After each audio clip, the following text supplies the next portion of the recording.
আসসালামু আলাইকুম। আমি মোহাম্মদ তানজিম তালুকদার, জীবনপুর আদর্শ ডিগ্রি কলেজ থেকে এবার এইচএসসি পরীক্ষা দিচ্ছি। তো আজকে আমার সাথে যা ঘটলো সম্পূর্ণটা অপ্রত্যাশিত, কখনো কল্পনা করতে পারিনি আমি এটা আজকে আমার সাথে যা হবে। তো আমি দীর্ঘদিন যাবৎ খুবই অসুস্থ, প্রায় 4 থেকে 5 দিন খুবই অসুস্থ ছিলাম, এখনো অসুস্থ। আমার জন্ডিস পয়েন্ট 18+। তো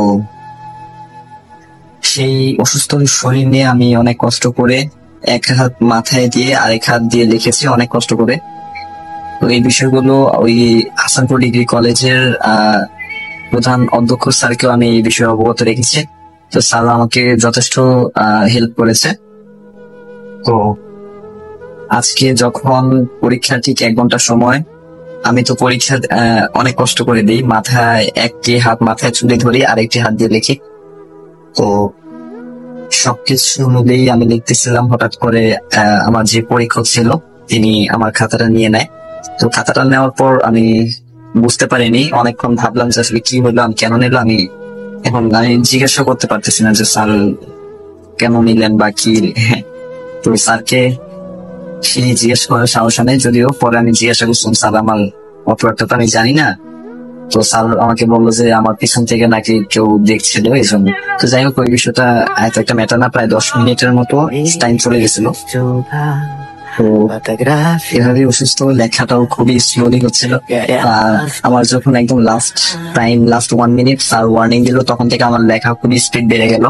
লেখার স্পিড যখন বাড়লো তখন আমি লিখতেছিলাম। তো আমি যখন দেখছি যে মানে আমার টাইম যখন শেষ, তখন ফার্স্ট বেঞ্চ থেকে খাতা নিয়ে নিচ্ছে, তখন আমি মানে লিখতেছিলাম। লেখার পর আমার বেঞ্চে যখন আসছে, স্যার আমার খাতা নেয় না, আমারটা নেওয়ার পর অন্যজনেরটা নিতে ইয়ে হয়ে গেছে আর কি, মানে নিচ্ছে আর কি। তো আমার খাতাটা নেওয়া হয়নি। তো আমার বেঞ্চ থেকে যখন 2 বেঞ্চ সামনে যায় স্যার, তখন আমি স্যারকে বললাম স্যার আমার খাতাটা তো নেওয়া হয়নি। তো তখন উনি আমাকে আমার খাতাটা নিয়ে আমার প্রায় 7 মার্কের মতো কেটে দিছিল। তো 7 মার্কের মতো কেটে দিছে, আমি তো পুরোই কি বলবো, আমার 7 মার্ক অনেক কিছু আমার কাছে। তো সবকিছু বিবেচনা করে আমি স্যারের কাছে ক্ষমা চাইতে গেলাম। ওইখানে ক্ষমা চাইতে যাওয়া, মানে আমার যদিও কোনো অন্যায় ছিল না, স্যার আমার থেকে খাতা চাইও নাই, আমি মানে শুনতেও পাইনি। তো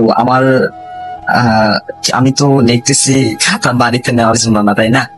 তো স্যার নেওয়ার পর আমার প্রায় 7 মার্কের মতো কেটে দিল। দেন আমি স্যারের সামনে গেলাম, বেঞ্চ একদম যে রুমের সামনে গেলাম স্যারের কাছে, তখন রিকোয়েস্ট করছিলাম। রিকোয়েস্ট করার সময় স্যার আমার গলায় চাপ দিয়ে ধরে এবং আমাকে থাপ্পড় দেয়, এবং আমার মা বাবা তুলে অকথ্য ভাষায় গালাগালি করে, যেগুলো কখনোই আমি মানতে পারিনি।